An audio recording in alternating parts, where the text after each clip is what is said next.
แดนฟ้ารุ่งเรืองเมืองศรีวิไลหาริพูนชัยระบือชื่อไกลทั่วแคว้นงานมาสมเป็นนครคนดีสมเป็นศักดิ์ศรีลานนาสมคำชมว่าลำพูนเมืองงามองค์พระธาตุเจ้าหาริพูนชัยผู้เมืองยิ่งใหญ่ของชนทั่วไทยแส่สองเลือนาม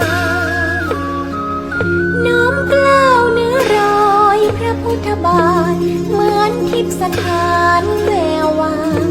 ส่องแสงพระธรรมแห่งพุทธองค์จาม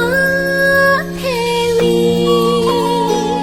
จอมกษัตรี